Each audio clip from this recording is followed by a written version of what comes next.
राजू गिरी की फांसी लगाकर आत्महत्या करने के मामले को लेकर शनिवार को उसके परिजन बिहार के गया जिले से पहुंचे धनबाद। आईआईटी आईएसएम प्रबंधन और पुलिस पर कई आरोप लगाते हुए सदर थाना में किया प्रदर्शन।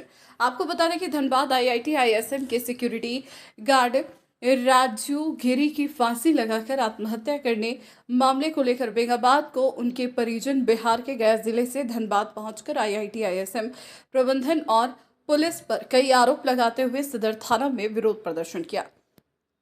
वहीं मृतक के भाई विकास कुमार गिरी ने मीडिया से बात करते हुए बताया कि भाई करीब 15 सालों से आईआईटी आईएसएम में गार्ड के रूप में काम कर रहे थे। संस्थान के रवैया से काफी परेशान थे। 30 दिन में मात्र 15 दिन ही ड्यूटी लिया जा रहा था। ड्यूटी का कोई समय भी नहीं था जिससे वे मानसिक तनाव में रह रहे थे।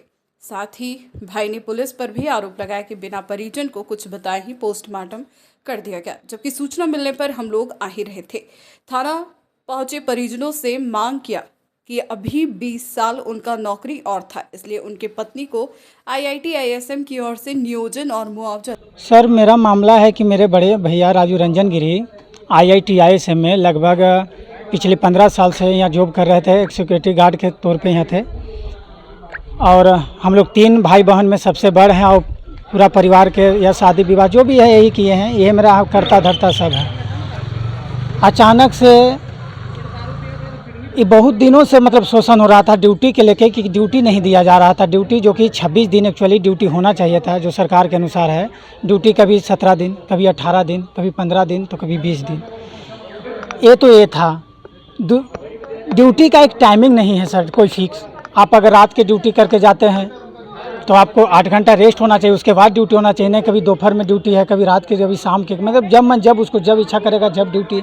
इससे कहीं ना कहीं मानसिक संतुलन भी बिगड़ता है एक तरह से लोगों का, है ना। यही मुद्दा रहा। अचानक से हम लोग गांव में थे, है ना। अचानक से खबर आया कि उनकी जो है ना मतलब एक फांसी लगाते उनका शव पाया गया। हमला जो सूचना गार्ड के जो मतलब कर्मचारी के यहाँ से दिया गया। कौन कर्मचारी दिया हमको उनका नाम भी वगैरह पता नहीं है। दे दिया गया ऐसे ही कि आप लोग आइए। आनंद फानन में हम लोग सब जितना फैमिली में मेंबर थे उस समय मौजूद हैं गांव पे, सब ट्रेन पकड़ के तुरंत आए। अभी मामला यह है कि सर कि पोस्टमार्टम जब हम लोग आते हैं तब पोस्टमार्टम में हम लोग के फैमिली का किसी भी कोई उसमें कुछ नहीं लिया जाता है। जैसे एक होता है ना कि सिग्नेचर लेके तब पोस्टमार्टम करना, फैमिली से पूछा भी नहीं गया है। अब पोस्टमार्टम कर दिया गया है सर। अब हम थाना आए हैं, थाना में उसका कॉपी नहीं, एफआईआर का कॉपी नहीं लिया जा रहा है, उसका प्रति नहीं दिया जा रहा है हमको। क्या कुछ कहा जा रहा है यहाँ पे? बस कर रहे हैं, लेट होगा, कर रहे हैं। बताइए कब तक हम उसकी बॉडी को रखेंगे? वो तो क्रियाक्रम को करना है भाई। मामला ऐसा हमको उचित सर कुछ हाँ निवेदन किए, बात किए, कुछ बात किए, वो कुछ करें ना, बस कह रहे हैं कि हाँ पीए वगैरह आ रहे तो वो तो आप देवे कीजिएगा। मुआवजे को लेके क्या? मुआवजा के लेके कुछ नहीं बोल रहे हैं। मुआवजा के लेके कुछ नहीं बोल रहे हैं और ना कुछ लिखित रूप में कुछ देना भी नहीं चाह रहे हैं। मैंने अपना पर्दा सीधे तौर पे वो झाड़ना चाह रहे हैं इस मैटर से। ये मामला जो है, ये मामला ऐसा है कि जो उनको ड्यूटी लगाते हैं, जो सुपरवाइज़र हैं, वो मेस चलाने के तौर पे पैसा मांगे थे। तो ये अपन पीएफ के पैसा निकाल के जो हमारे भाई हुए दिए थे, है ना। तो ये मामला भी कहीं ना कहीं सामने स्पष्ट हुआ है। हालांकि हम लोग से इस बात का कोई जिक्र वो नहीं किए थे, लेकिन ये मामला ये जा आने से स्पष्ट हुआ है कि ये भी मामला है। क्या कुछ मांग कर रहे हैं आप लोग? मांग कर रहे हैं सर यही कि आप जान सकते हैं कि उनका 3 गो छोटा छोटा बच्चा है, एक वाइफ है। वाइफ भी पढ़ी लिखी ज़्यादा नहीं है कि ग्रेजुएट है, इंटर है, कुछ कर लेगी, ऐसा भी कुछ नहीं है। गाँव के रहने वाली है, सिंपल।